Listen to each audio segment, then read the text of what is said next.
Born with genius-level intellect, Ekko constructed simple machines before he could crawl.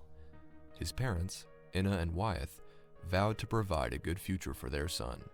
Zaun, with all its pollution and crime, would only stifle Ekko, whom they felt deserved the wealth and opportunities of Piltover. Throughout his youth, he watched his parents age beyond their years, toiling for too many hours under dangerous conditions in suffocating factories.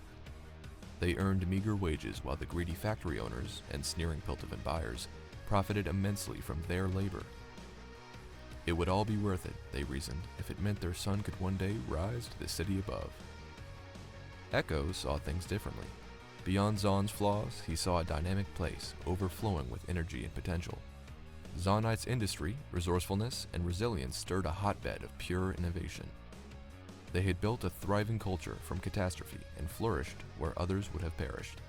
That spirit captivated Ekko and spurred him to a youth of wild invention and innovation. He wasn't alone.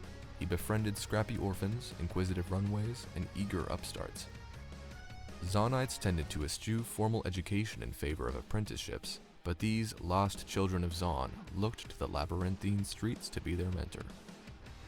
They wasted time in glorious, youthful fashion, foot races through the border markets, or daring climbs from the sump to the promenade. They ran wild and free, answering to no one. One night, on a solo trek into the rubble of a recently demolished laboratory, Ekko made an astonishing find, a shard of blue-green crystal that glittered with magical energy. Every child of Zaun heard tales of Hextech, set to power weapons and heroes alike. Such a thing had the potential to change the world, and now he hailed a broken one. He scrambled to find more pieces, but the crunching footfalls of teched-up enforcers told him he wasn't the only one looking. Ekko barely escaped and returned to his home. He experimented madly with the crystal. During one less-than-scientific attempt, the gem exploded into a vortex of shimmering dust, triggering eddies of temporal distortion. Ekko opened his eyes to see several splintered realities, and several Ekko versions of himself, staring back in sheer panic amid the fractured continua. He had really done it this time. After some tense coordination between Ekko and his paradoxes, they managed to contain and repair the hole he had torn in the fabric of reality. Eventually, he harnessed the shattered crystal's temporal powers into a device that would allow him to manipulate small increments of time, at least in theory.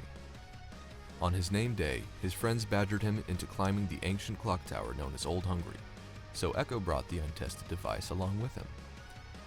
The lost children climbed, stopping occasionally to paint an obscene caricature or two of prominent Pilties. They were near the top when a handhold gave way, sending one of Ekko's friends tumbling to certain doom. Instinctively, as if he'd done it 1,000 times before, Ekko activated his device. The world shattered around him, and he was wrenched backward through swirling particles of time. Then, Ekko was back, watching his friend reach again for the same rotting plank. The plank broke, the boy fell, but Ekko was ready this time, diving to the edge and grabbing him by the shirt. Ekko tried to swing him to safety, but his friend became caught in the tower's clockwork gears and... Stop. Rewind. Several attempts later, Ekko finally saved his friend's life, but to his crew, Ekko's supernatural reflexes had saved their friend before anyone even realized the danger. He told them about the crystal and made them swear to secrecy. Instead, they dared each other to new heights of foolishness, knowing Ekko had the means to pluck them out of danger. With each trial, and so much error, the time-warping device, which Ekko dubbed the Zero Drive, grew more and more stable. The only limit was how many do-overs his body could take before exhaustion set in. Ekko's time-bending antics have made him a person of interest to some of Zaun and Piltover's most inventive, most powerful, and most dangerous individuals. But his only interest is in his friends, his family, and his city. He dreams of the day when his hometown rises up to dwarf the so-called City of Progress, when Piltover's golden veneer will be overshadowed by the towering ingenuity and relentless spunk of a Zaun born, not from generations of privilege, but from sheer daring. He may not have a plan yet, but he's got all the time in the world. After all, if Ekko's Z-Drive can change the past, how hard can it be to change the future?